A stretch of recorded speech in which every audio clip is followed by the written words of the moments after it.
जादुई चतुर बुढ़िया। बहुत समय पहले एक छोटे से गांव में एक बूढ़ी औरत रहा करती थी, जिसे सब चतुर बुढ़िया के नाम से जानते थे। वह साधारण दिखती थी, पर उसकी आंखों में गहरी बुद्धिमानी झलकती थी। लोग कहते थे कि उसके पास कोई ना कोई जादुई शक्ति है, पर किसी ने उसे जादू करते नहीं देखा था। गांव के लोग उसे सम्मान देते थे, क्योंकि वह मुश्किल समय में उनकी मदद करती थी। कोई बीमार हो जाता तो वह जड़ी बूटियों से ठीक कर देती। कोई फसल खराब होने की चिंता करता तो वह ऐसा उपाय बताती कि फसल फिर हरी भरी हो जाती।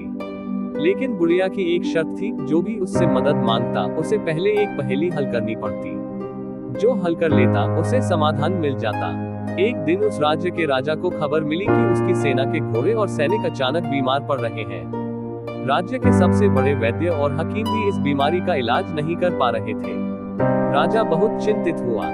तभी एक बूढ़े मंत्री ने कहा, महाराज, हमारी सीमा के पास ही एक गांव में एक चतुर बुढ़िया रहती है। सुना है उसकी बुद्धिमानी और जादू से असंभव भी संभव हो सकता है। राजा ने तुरंत सैनिकों को भेजा और बुढ़िया को दरबार में बुलवाया। जब वह आई तो राजा ने विनम्रता से पूछा, बुढ़िया माँ, मेरी सेना के घोड़े और सैनिक बीमार हो रहे हैं, कोई इलाज नहीं कर पा रहा, क्या तुम कुछ कर सकती हो? बुढ़िया ने राजा की ओर देखा और मुस्कुराई। फिर बोली, महाराज, मैं आपकी सहायता कर सकती हूँ, लेकिन पहले आपको मेरी पहेली का उत्तर देना होगा। राजा ने सिर हिलाया। पूछो, मैं उत्तर देने का प्रयास करूंगा। बुढ़िया ने कहा, ऐसी कौन सी चीज है जो जितनी बांटी जाए उतनी ही बढ़ती जाती है? राजा सोच में पड़ गया। दरबार के सभी मंत्री भी सोचने लगे। काफी देर बाद राजा ने उत्तर दिया, ज्ञान और प्रेम। बुढ़िया ने ताली बजाई, महाराज, आपने बिल्कुल सही उत्तर दिया।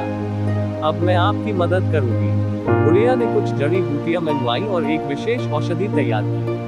फिर उसने राजा से कहा, ये औषधि घोड़ों और सैनिकों को पिलाओ, 3 दिनों में सब ठीक हो जाएंगे। लेकिन इसके साथ तुम्हें एक और काम करना होगा।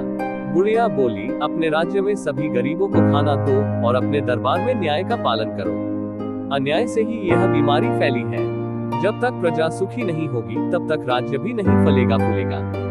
राजा ने उसकी बात मानी और उसी दिन राज्य में घोषणा करवा दी कि कोई भी गरीब भूखा नहीं रहेगा।